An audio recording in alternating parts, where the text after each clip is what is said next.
Photography करो और एक वहाँ है उसकी भी फोटोग्राफी करो। दलीप जरा इसकी फोटोग्राफी करो। कहाँ है दलीप? हाँ फोटोग्राफी करो। सेक्रेटरी साहब को लगाओ। अभी वाइस चांसलर को अभी नोटिस भेजिए कि have you reported to the police how these banners are there and have you taken any action? और अगर जवाब आए कल इसके खिलाफ एक्शन लेना है। ഗവർണർ ആരിഫ് മുഹമ്മദ് ഖാനെതിരെ ഇന്ന് പ്രതിഷേധമില്ല.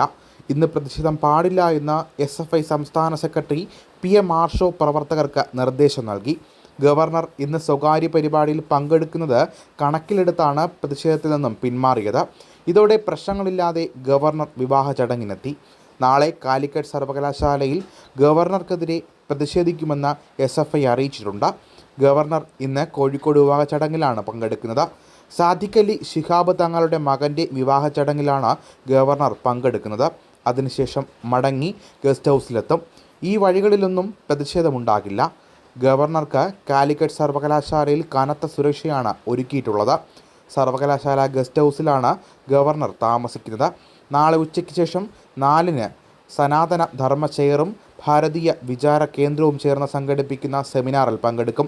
ഇതിനിടെ കാലിക്കറ്റ് സർവകലാശാല ക്യാമ്പസിൽ തനിക്കെതിരായ പ്രതിഷേധത്തിൻ്റെ ഭാഗമായി SFI സ്ഥാപിച്ച ബാനറുകൾ നീക്കം ചെയ്യാൻ കർശന നിർദ്ദേശം നൽകിയിരിക്കുകയാണ് ഗവർണർ ആരിഫ് മുഹമ്മദ് ഖാൻ. ഗസ്റ്റ് ഹൗസിൽ നിന്നും പുറത്തേക്കിറങ്ങി വന്നാണ് ഗവർണർ പോലീസിന് നിർദ്ദേശം നൽകിയത്. SFIക്കാർക്ക് ബാനർ കെട്ടാൻ അനുമതി നൽകിയതിന് വൈസ് ചാൻസലറോടും ഗവർണർ വിശദീകരണം തേടി. ബാനറുകൾ നീക്കം ചെയ്യാത്തത് എന്താണെന്ന് ചോദിച്ചുകൊണ്ട് ഗവർണർ പോലീസിനോട് ക്ഷോഭിച്ചു. ഇതിന് പിന്നാലെ ഗവർണർ തിരികെ ഗസ്റ്റ് ഹൗസിലേക്ക് മടങ്ങി. ഗവർണർ എത്തുന്നതിന് മുൻപ് തന്നെ സ്ഥാപിച്ചിരുന്ന പോസ്റ്ററുകൾ ഇവിടെ നിന്നും നീക്കം ചെയ്യാതിരുന്നതോടെയാണ് ആരിഫ് മുഹമ്മദ് ഖാൻ ക്ഷുഭിതനായത്. ചാൻസലർ ഗോ ബാക്ക്, സംഗീത് ചാൻസലർ വാപ്പസ് ജാ എന്നും SFI ബാനറുകൾ പ്രത്യക്ഷപ്പെട്ടിരുന്നു. ഗവർണർ RSS നേതാവാണെന്നും SFI വിമർശിച്ചിരുന്നു. Mister chancellor you are not welcome, സംഗീത് ചാൻസലർ വാപ്പസ് ജാവോ എന്നെഴുതിയ കറുത്ത ബാനറുകളും ഉയർത്തിയിരുന്നു. കേരളത്തിലെ സർവകലാശാലകളുടെ ചാൻസലർ കൂടിയായ ഗവർണറെ ക്യാമ്പസുകളിൽ പ്രവേശിപ്പിക്കാൻ അനുവദിക്കില്ലെന്ന് കഴിഞ്ഞ ദിവസം SFI സംസ്ഥാന സെക്രട്ടറി PM ആർഷോ ആഹ്വാനം ചെയ്തിരുന്നു. ഇതിനെ വെല്ലുവിളിച്ചാണ് സർവകലാശാലയിലേക്ക് ഗവർണർ എത്തുന്നത്. അതിനിടെ ആലപ്പുഴയിൽ ഗൺമാൻ യൂത്ത് കോൺഗ്രസ് KSU പ്രവർത്തകരെ മർദ്ദിച്ചതിനെതിരെയുള്ള ചോദ്യത്തിന് മറുപടി പറയാതെ മുഖ്യമന്ത്രി മടങ്ങിയതും ചർച്ചയായിരിക്കുകയാണ്.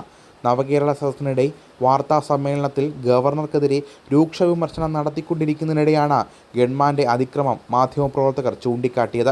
ഇതോടെ ഇന്നത്തെ സമയം കഴിഞ്ഞു എന്ന് പറഞ്ഞ് മുഖ്യമന്ത്രി മൈക്ക് ഓഫ് ചെയ്തു. ഗൺമാൻ്റെ മർദ്ദനത്തെക്കുറിച്ചുള്ള ചോദ്യം കേട്ടെങ്കിലും കേട്ടതായി ഭാവിക്കാതെ എഴുന്നേറ്റ് പോവുകയായിരുന്നു. ഗവർണർ ആരിഫ് മുഹമ്മദ് ഖാനെതിരെ രൂക്ഷ വിമർശനമാണ് മുഖ്യമന്ത്രി നടത്തിയത്. ഗവർണർ എന്തൊക്കെയോ വിളിച്ചു പറയുന്ന അവസ്ഥയിലെത്തിയെന്നും കേരളത്തിലെ ഗവർണറാണ് എന്ന കാര്യം തന്നെ അദ്ദേഹം മറന്നു പോവുകയാണെന്നുമായിരുന്നു മുഖ്യമന്ത്രിയുടെ കുറ്റപ്പെടുത്തൽ.